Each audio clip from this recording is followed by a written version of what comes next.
Chapter 24, Gains. Lumion didn't have the luxury of resting for too long. He had to keep moving, for fear that other monsters might come. After taking a moment to catch his breath, he endured the pain in his neck and back and slowly approached the monster's corpse. He held the axe tightly in his right hand, ready to strike again if the creature wasn't fully dead. After cautiously searching the body with his left hand, he found 3 copper coins called lick and an empty cloth bag. "That's it," Lumion muttered to himself, disappointed that he hadn't found anything related to superpowers. If it wasn't for that, would he have risked his life fighting this monster? If Lumion wasn't special in the dream, he would have been nothing more than the monster's meal. He propped himself up and looked towards the shotgun monster's head that had rolled to the side, praying that what he was searching for was there. In that moment, a deep crimson glow materialized over the monster's body. They resembled fireflies, gradually converging towards a single spot in an unyielding fashion. Lumion gawked in disbelief, as a sense of elation began to well up inside of him. This phenomenon had to be connected to superpowers. Without much delay, a sticky, dark red substance materialized on the monster's chest, and no additional light specks came into view. Lumion cautiously crouched down and made a grab for the blob. It was incredibly slippery, slipping through his grasp twice before he finally managed to hold it in his palm. It's remarkably lightweight, yet possesses a certain texture and elasticity. The surface feels as smooth as glass. "What the hell is this?" Lumion muttered to himself, realizing once more that he was completely illiterate when it came to matters of the mystical. In the midst of hushed whispers, Lumion caught a whiff of something strange and dark red that reeked of blood. His impatience grew, and an indescribable malice took over his body. For a moment, he wanted nothing more than to raise his axe and hack at the monster's corpse until his violent emotions were spent. But Auror's warning about the dangers of pursuing superpowers echoed in his mind, and he quickly reined in his impulses. He had taken precautions to monitor himself and remain vigilant at all times, and he wouldn't let his guard down now. "It affects my mind." Lumion tossed the dark red blob into the cloth bag he had found on the monster. The moment he lost contact with it, he felt a wave of calm wash over him, dissipating the remaining excitement of the deathmatch. His body still trembled slightly, but he was back in control. As expected, Lumion whispered happily as he returned to his senses. He tied the cloth bag tightly and secured it to his belt buckle.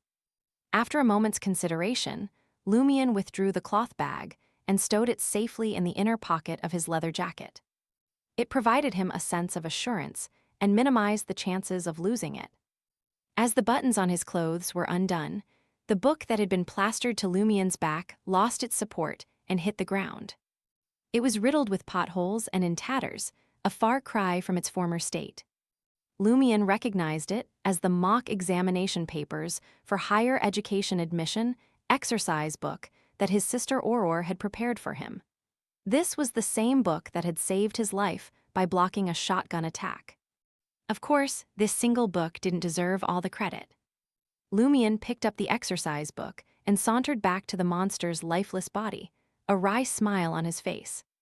"See, knowledge is indeed power," he said, intending to throw it at the monster's face. But then he hesitated, recalling the countless hours Auror had spent writing it. He couldn't bring himself to toss it away. Instead, he tucked the exercise book into his belt, dragged the monster's corpse to the trap, and flung it inside. Lumion kicked the monster's head for good measure. With the battlefield cleared, Lumion gathered his tools, including the empty shotgun, his pitchfork and shovel, and retreated into the wilderness. He looked over his shoulder as he walked, ever vigilant. Eventually, he made it back to his house, climbed the stairs, and entered his bedroom. It was only then that he truly relaxed. The agony that had been gnawing at his body, the obvious discomfort, and the overwhelming exhaustion all erupted at once. He slumped down on the bed, taking a moment to recover. But he didn't want to sleep just yet. He needed to assess the damage. Lumion stripped off his clothes and walked over to the wardrobe, checking himself out in the full-body mirror. His neck was swollen, and the 5 bloody finger marks on it had turned an ominous shade of bluish-black. His back was bruised, and there were countless scrapes and cuts all over his body. Even some of my injuries are internal, just like Auror had warned me. I wonder if I'll recover by the next time I come in." He couldn't help but reflect on the battle. It was a failure, but not a total failure. In the first half of the battle, he gave himself a pat on the back.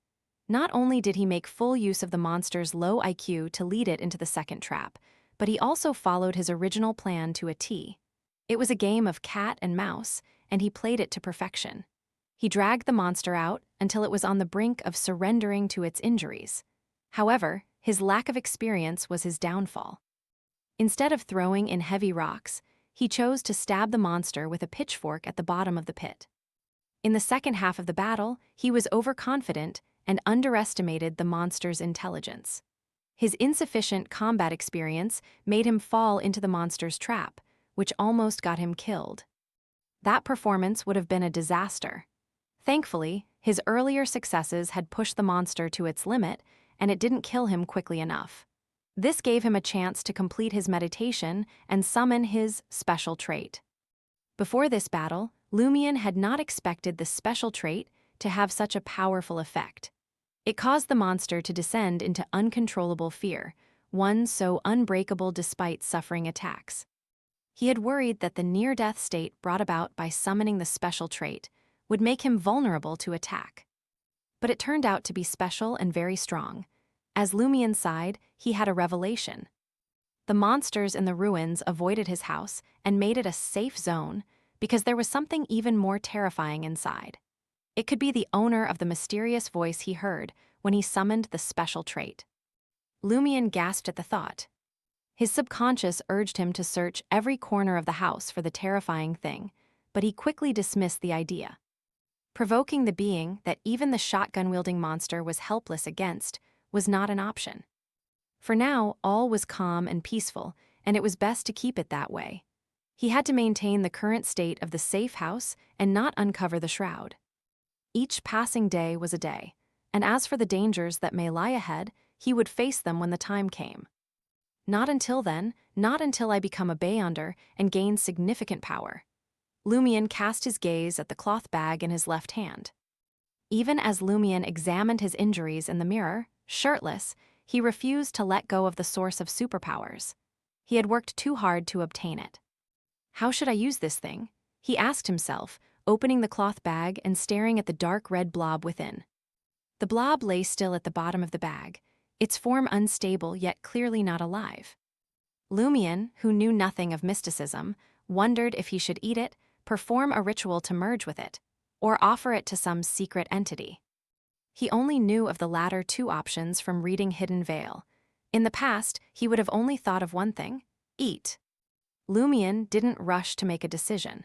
He intended to seek counsel from the enigmatic lady at All Tavern first.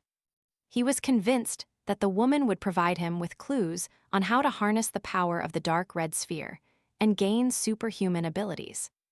Lumion sensed that the other party had a reason for doing so, despite not knowing what it was. If things didn't pan out, he could still count on his sister for help. After dressing leisurely, Lumion stowed the lump of crimson in his coat pocket, along with all the cash he'd acquired. Finally, he collapsed onto the bed, too drained to move. Despite the agony in his neck, back, and body, overwhelming fatigue seized him, and he drifted off to sleep in a flash.